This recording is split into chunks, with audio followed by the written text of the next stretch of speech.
Amigos, seguimos platicando de temas fascinantes con el doctor Jaime Romano, neurofisiólogo mexicano.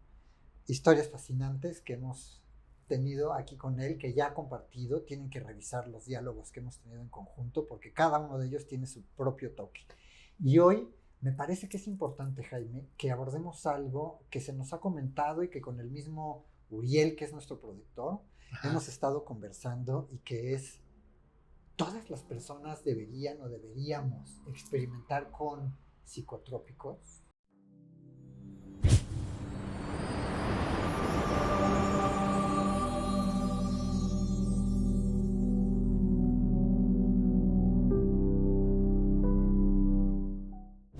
¿Qué consideras tú? Porque, digo, hace muchos años hubo investigaciones psiquiátricas que se estuvieron haciendo, pero en los 70 el tema fue detenido. Sí, Se convirtió en un uso ilegal de estas sustancias, así es. pero hoy está regresando con una fuerza muy, muy, muy, muy grande. Sí. Fíjate que la respuesta así rápida, así todos deberíamos de consumir psicodélicos, es no. Ajá. Definitivamente no. Yo creo que son sustancias muy poderosas, muy interesantes, que te abren un mundo de percepción Sí, diferente, sí. pero tienes que estar preparado y Ajá. no es para todos. ¿Por qué? Pues mira, porque si hay personas que tienen una predisposición a desarrollar algunos padecimientos psicológicos o psiquiátricos, la sustancia los puede incrementar Sí, los potencia. y los potencia y Sí, además los puede hacer que pierdan ¿Sentido de piso realidad? y sentido de realidad. Ok. Entonces sí creo que hay que prepararse primero. El que quiera entrar en ese mundo Sí. tendría que tener toda una preparación previa, Sí. no nada más psicológica, No. no nada más física, Sí. sino también neurológica. Perfecto. O sea, y eso es lo que Sí. yo estoy haciendo, porque me interesa Sí. mucho el tema. Sí. Entonces, Y sí, has desarrollado ya un software, ¿no? sí, ahorita estoy metiéndome ya más de manera formal en la investigación con psicotrópicos, porque te digo, me interesa mucho. Sí. No porque nada más los experimenté hace muchos años, y mi primer artículo científico publicado en la literatura es sobre hongos psicotrópicos, Sí. y luego dejé de hacerlo y ahora estoy regresando, pero de una manera muy cautelosa, ya con todo el conocimiento que tengo sobre padecimientos mentales, sobre Sí. la neurociencia y demás. Sí. Y entonces quiero hacerlo de una manera más formal, Metodológica. porque en este resurgimiento que está habiendo del uso de psicotrópicos no hay ningún control. Sí he visto gentes que tienen muy malas experiencias Por supuesto. y luego me llegan con padecimientos psiquiátricos Exacto. desencadenados A partir de la a partir de la toma, ¿no? Sí. Entonces, si hay un uso indiscriminado y no regulado y no cuidadoso Exactamente. del uso. De hecho, Sí. yo veo que hay muchos chavos Sí. que lo usan con fines lúdicos. Por supuesto. O sea, que los chocongos y que hacen sus fiestas y que para la psicodelia y las luces y todo. Sí. Eso es un aspecto nada interesante de estas sustancias. Porque es un fenómeno cultural, es un mundo, Sí. hay un grupo de gente grande que hace todo que esto. lo está haciendo, sí. Pero como dices, no es la base, no es el... Yo creo que no se debe de hacer así. O sea, yo sí creo que son sustancias muy poderosas, muy fuertes, y que te pueden ayudar a entrar en este mundo más espiritual, más no consciente, más intuitivo, que te podrían ayudar, pero sí tienes que entrar con una actitud de respeto Sí. ante estas sustancias y además con precaución, Sí. porque vamos a suponer que tienes un foco epiléptico que no has identificado, Por supuesto. o que no se ha manifestado. Sí. Te metes sustancias y eso podría desencadenar. En mi experiencia en el consultorio, Sí. hay gente que lo ha hecho de manera sin discernimiento alguno, solo porque la invitaron. Sí. Como dices, no hay una preparación previa, ni siquiera, digamos, al menos levemente espiritual, en el sentido Así de que es. antes para ir a la sustancia tenías que hacer un viaje iniciático. Y el viaje iniciático era te sales de la ciudad, te internas en una selva, vas por un tiempo, poco a poco la experiencia te va preparando. Haz una dieta especial, una te dieta. preparas. O sea, había un recorrido a hacer Claro. para llegar a un momento específico. Hoy, eso ya lo trajeron a las ciudades. Sí. Mi paciente acabó estando en un lugar aquí en el centro de la Ciudad de México. Sí. La tomó Sí. y lo primero que le sucedió fue un brote psicótico. Un brote psicótico, claro. Sí, por eso te digo, yo creo que no es para, y tampoco es para todos. Y para los que decidan hacerlo, yo creo que debe hacerse mediante un procedimiento en el cual primero haces una evaluación neurológica, psicológica y demás, y luego saber por qué lo quieres hacer. Sí, propósito. El propósito, ¿para qué lo quieres hacer? ¿Lo quieres hacer con fines de diversión o lo quieres hacer realmente para conocerte más a ti mismo? Y entonces sí tienes que llevar toda una preparación y hay un set y un setting, ¿no? Ajá, exacto. Entonces, ya si lo vas a hacer, tienes que hacerlo acompañado por personas que sepan desde hacer bien las sustancias, sí. Porque si no haces bien la sustancia puedes tener procesos de intoxicación, sí. pero también tiene que tener la experiencia de poderte conducir sí. y llevar, ¿no? Sí. Entonces, sí creo que podría ser una opción terapéutica muy interesante y es a donde yo me estoy tratando de meter.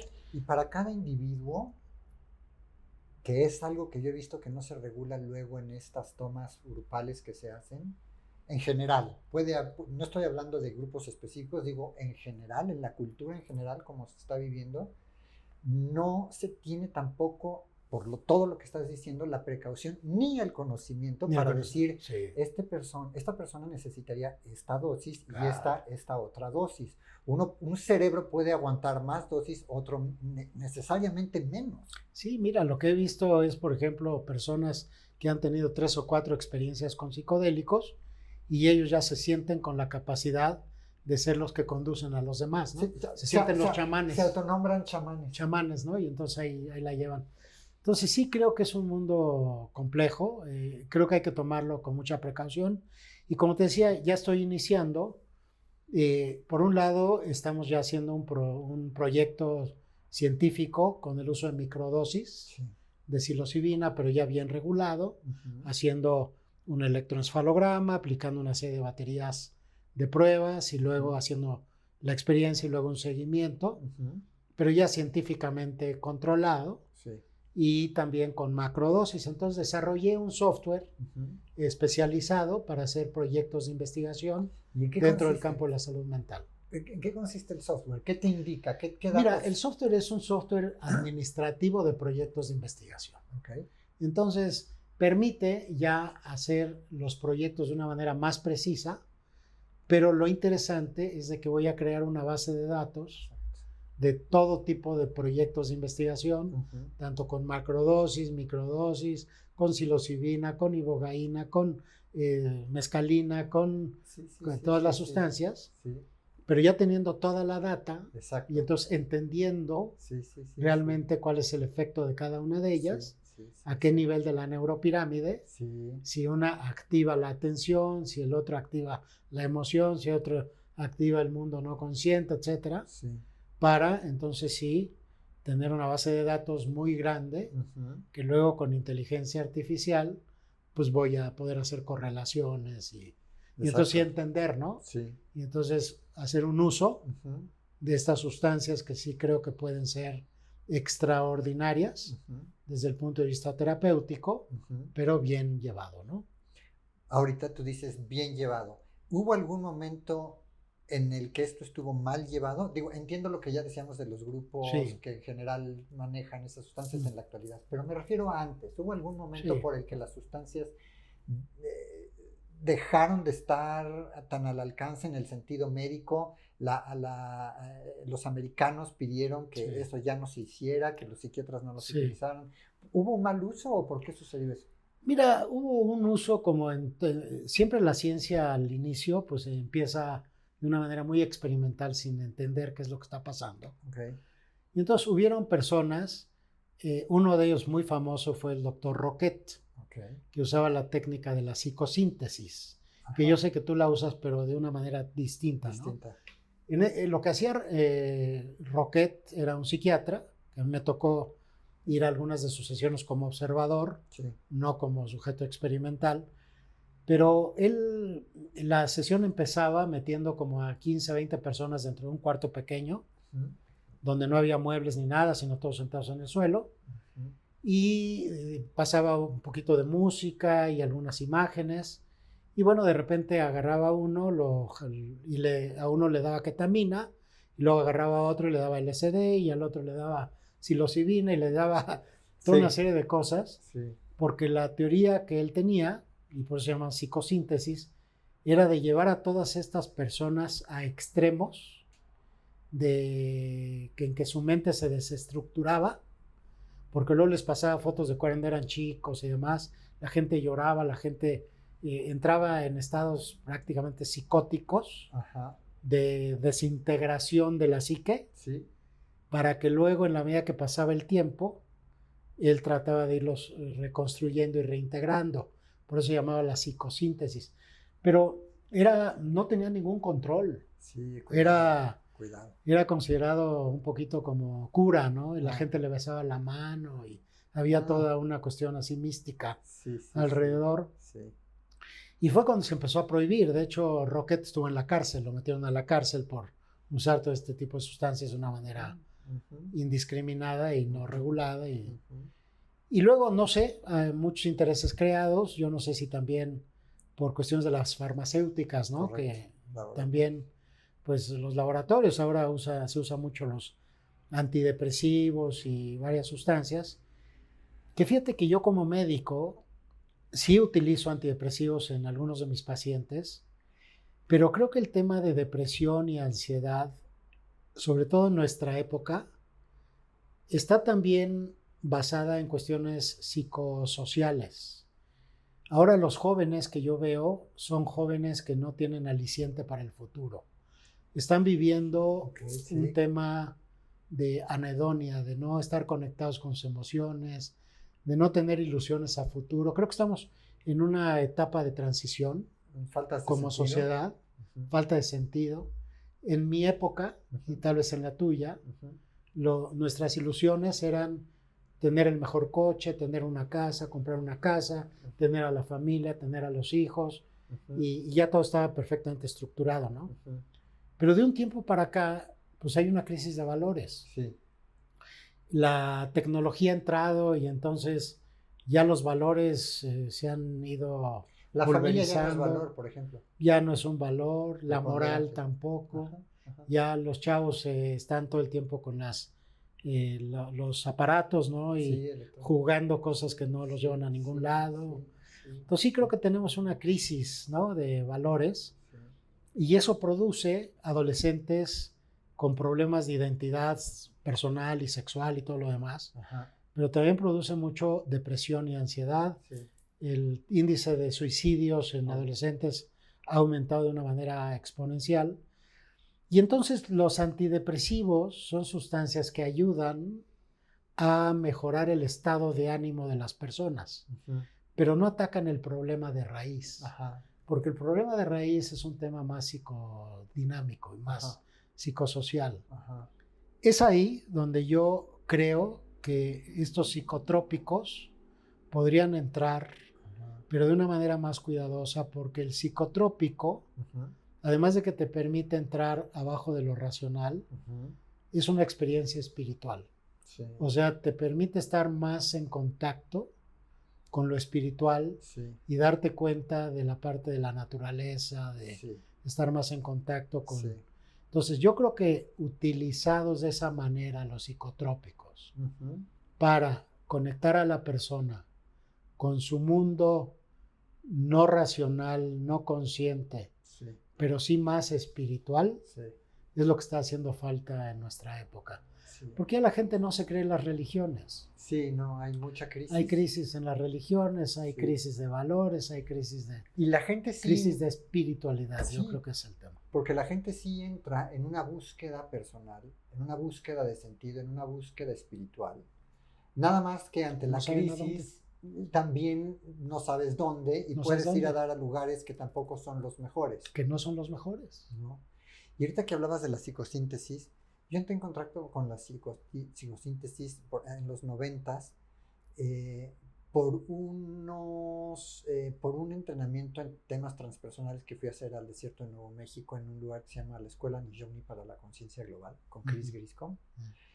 Y ella, su modelo va muy en paralelo a la psicosíntesis, pero cierto es que, por ejemplo, el doctor Roberto Assagioli, italiano, al igual que Jung se separó de Freud, al igual que Jung dijo, el mundo simbólico es importantísimo, sí.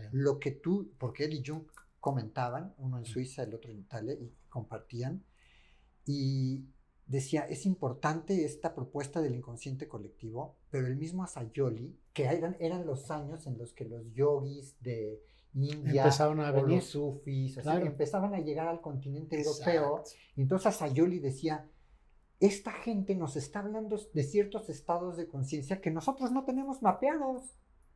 O sea, para nosotros es consciente, inconsciente, y de acuerdo a Freud, consciente ya es patología y estamos diagnosticando patologías. Sí. Jung nos abre la puerta de lo simbólico y el mundo de lo espiritual y de una transformación profunda muy significativa. Pero estos cuates todavía están hablando de áreas que están más allá de eso, una meditación profunda, el vacío, decía Assagioli. El vacío del que me habla un sufí, un yogi o un budista, no lo encuentro todavía tampoco en Jung. Entonces Assagioli lo que integra a la psicosíntesis no son los psicotrópicos. Yo creo que el doctor Roquet es curioso por su cuenta, como muchos que han utilizado la psicosíntesis en diferentes ambientes, pero Assagioli no lo proponía. Assagioli lo que proponía, y por eso se le considera el pionero de lo transpersonal, es tenemos que integrar a la psicoterapia temas de mindfulness, de lo que hoy se llamaría mindfulness, que en su época eran metodologías meditativas. Exacto. Que ayuden a la persona de manera guiada a hacer una introspección más profunda de sí misma, y así es como Assagioli entonces propone el tema de lo que él llama el supraconsciente, este aspecto de potencial que es accesible a todos nosotros y que tiene que ver con áreas de desarrollo psicoespiritual que todavía están más allá de los límites de nuestra propia cultura. Sí. Porque la cultura nos vuelve a limitar, la religión y todo nos vuelve a limitar. Fíjate que estás tocando, yo creo que un tema fundamental que se podría resumir en una pequeña frase o en 3 palabras. ¿Qué es? La respuesta no está en el exterior, sino en el interior. Las religiones te ofrecen la respuesta en el exterior, ¿no? O sea, tienes que adorar a tal no sé qué y adorar a tal no sé qué y te tienes que comportar de esta manera. Sí, porque conducta, la concepción de Dios, ¿no?, es un Dios externo. Bueno, en algunas religiones. Sí, en algunas. De en otras no. Ajá, de acuerdo. ¿No? Está dentro de ti. Sí. ¿No? Por ejemplo, el judaísmo lo que él plantea es eso. Sí. La respuesta está dentro de ti, no está en el exterior.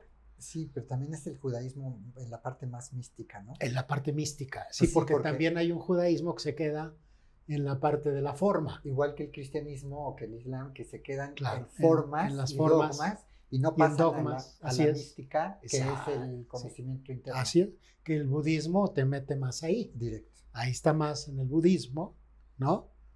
Y creo que en Zoroastro también, ¿no? Que es de las religiones más antiguas. Sí, también tiene. Pero en el budismo ahí está directamente, o sea, eres el Buda.